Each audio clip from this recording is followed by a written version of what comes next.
Cuando la ermitaña luna silbe tu nombre, cuando el magullado crepúsculo aceche las grises y hostiles urbes, reclamando tu alma, y tu espíritu en pena vague errante, serás entonces devorado por los poetas de la noche eterna.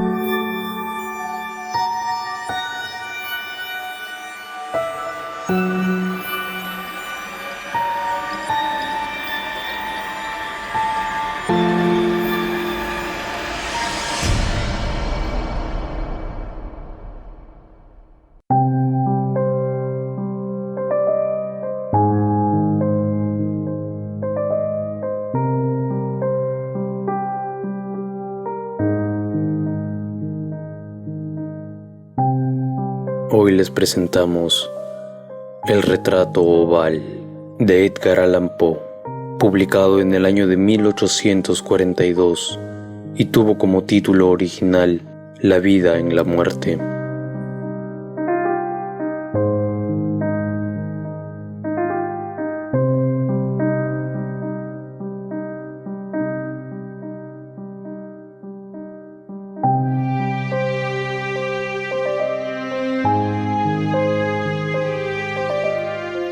El castillo en el cual mi criado había decidido penetrar, aun cuando fuese por la fuerza, antes que permitirme, hallándome gravemente herido, pasar una noche al raso.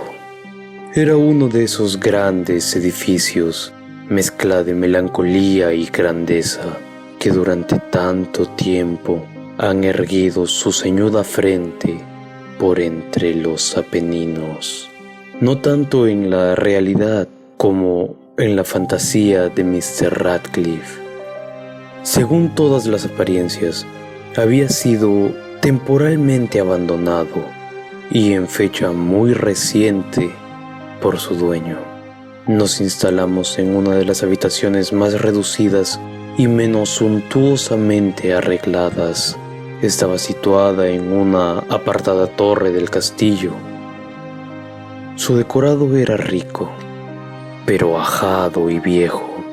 De sus paredes colgaban tapices y se adornaban con diversos y multiformes trofeos heráldicos, así como una insólita cantidad de pinturas modernas de gran viveza, encuadradas en ricos marcos con arabescos de oro. Tal vez a causa de mi debilidad febril, incipiente en ese instante, sentí un vivo interés por estos cuadros que estaban colgados no solo de las superficies principales de las paredes, sino también de los numerosos rincones que la extraña arquitectura del castillo hacía necesarios. Le ordené a Pedro que cerrase los pesados póstigos de la habitación, puesto que ya era de noche, que encendiese los brazos de un gran candelabro que se hallaba colocado junto a la cabecera de mi cama y que descorriese de par en par las cortinas de terciopelo negro que también rodeaban mi lecho.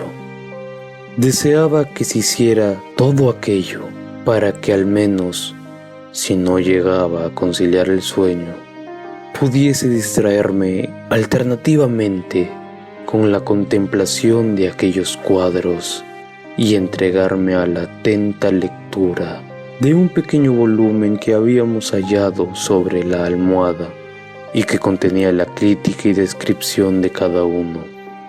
Durante largo rato, muy largo rato, estuve leyendo y muy devotamente, contemplé los cuadros.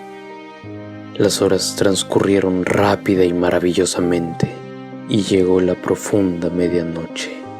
Me desagradaba la posición del candelabro, y extendiendo la mano dificultuosamente, con el objeto de no despertar a mi criado adormecido, lo coloqué de modo que sus rayos incidiesen plenamente sobre el libro, pero este cambio produjo un efecto completamente inesperado. Los resplandores de las numerosas bujías se proyectaron entonces en un nicho de la habitación que hasta ese momento había sido dejado en sombras. Distinguí, vivamente iluminado, un cuadro que hasta ese momento me había pasado inadvertido. Era el retrato de una niña que apenas si empezaba a ser mujer. Dirigí una rápida ojeada a aquella pintura y cerré los ojos. ¿Por qué? En un principio no pude comprenderlo, pero mientras mis ojos continuaban cerrados, analicé en mi espíritu la razón que tenía para haberlo hecho. Fue un movimiento involuntario, para ganar tiempo y pensar, para asegurarme de que mis ojos no me habían engañado, para calmar y dominar mi fantasía y entregarme luego a una contemplación más serena y auténtica. Pocos momentos después, volví a mirar de nuevo fijamente a la pintura. Ni podía ni quería dudar de lo que vi entonces claramente, porque el primer resplandor de las bujías sobre el lienzo había disipado el soñoliento estupor de mis sentidos y me había devuelto de pronto a la vida despierta. Ya he dicho que el retrato era el de una joven. Se reducía a la cabeza y los hombros, pintados según esa técnica que suele llamarse estilo de vignette, al modo de las cabezas predilectas de Soli. El seno, los brazos e incluso los bucles de sus radiantes cabellos se fundían imperceptiblemente en la vaga pero profunda sombra que servía de fondo al conjunto. El marco era ovalado, magníficamente dorado y afiligranado con arabescos. Como obra de arte, no podía encontrarse nada más admirable que la pintura misma, pero ni la factura de la obra, ni la inmortal belleza de aquel semblante podían haber sido lo que tan repentinamente y con tal vehemencia me habían impresionado entonces, y menos aún que mi fantasía, conmovida en su duerme vela, hubiese confundido aquella cabeza con la de un ser vivo.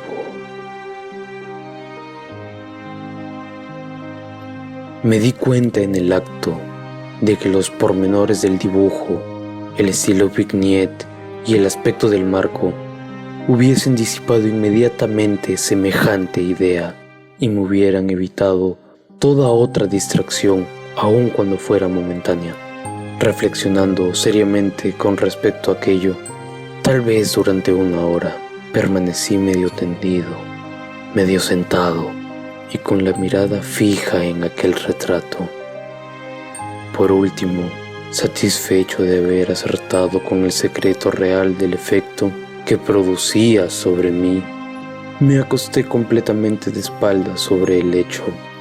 Había adivinado que el encanto de aquella pintura consistía en una absoluta semejanza con la vida. En su expresión, que primero me había estremecido y finalmente me desconcertó, subyugándome y anonadándome. Con profundo y respetuoso temor, dejé de nuevo el candelabro en su posición primitiva. Una vez se hubo apartado de mi vista el motivo de mi intensa agitación, busqué afanosamente el volumen que contenía el análisis de las pinturas y su historia. Volví las hojas hasta que encontré el número que correspondía al retrato ovalado y leí el impreciso y singular relato que sigue.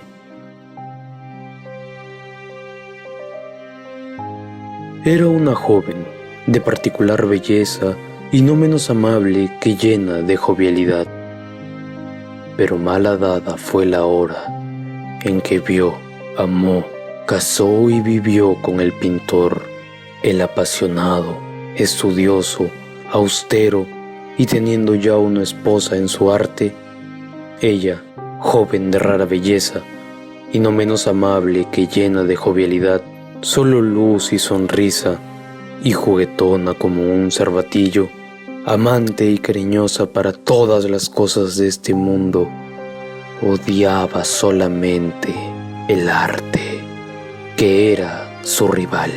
Temía solo a la paleta, a los pinceles y a otros desagradables utensilios que la privaban de la presencia de su adorado. Fue, pues, algo terrible para ella oír al pintor hablar de su deseo de retratarla también a su joven esposa. Pero ésta era humilde y obediente, y dócilmente posó sentada durante largas semanas en la sombría y alta habitación de la torre, donde se filtraba la luz sobre el lienzo solo desde arriba.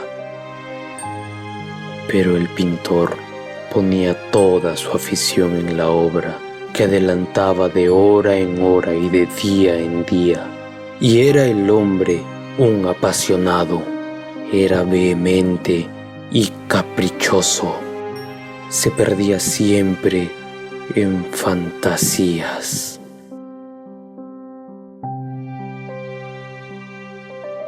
Tanto que no quería ver cómo aquella luz que se vertía tan tristemente en aquella torre solitaria marchitaba visiblemente a los ojos de todo el mundo y excepcionalmente a los suyos, la salud y el alma de su mujer. Y sin embargo ella no cesaba de sonreírle sin lamentarse nunca, porque veía que el pintor, que tenía un gran prestigio, experimentaba un ferviente y abrasador goce en su tarea, y se afanaba día y noche en pintar a la que tanto lo amaba, pero que a diario se desalentaba más y enflaquecía. Y en verdad, quienes contemplaban el retrato hablaban en voz queda de su semejanza, como de una prodigiosa maravilla y como una prueba no sólo del talento del pintor, sino de su profundo amor por aquella a quien pintaba de forma tan excelsa. Pero hacia el fin, cuando se acercaba más la obra a su término, no se dejó a nadie visitar la torre, porque el pintor había enloquecido en el ardor de su tarea, y rara vez apartaba los ojos del lienzo, ni tan siquiera para mirar el rostro de su mujer, y no quería ver que los colores que dejaba en el lienzo los arrancaba de las mejillas de a la que tanto amaba. Y cuando hubieron transcurrido muchas semanas y muy poco quedaba por hacer, excepto un toque sobre los labios y una pincelada sobre los ojos, vaciló el espíritu de la mujer como la llama que va a extinguirse en una lámpara, y el toque fue dado, y fue dada también la pincelada, y por un instante se quedó estático el pintor ante la obra que acababa de realizar. Mas un momento después, cuando todavía lo contemplaba, se estremeció de horror y palideció y se quedó despavorido y gritó en voz alta: «En verdad que es la vida misma», y volvió bruscamente los ojos hacia su amada. Estaba muerta.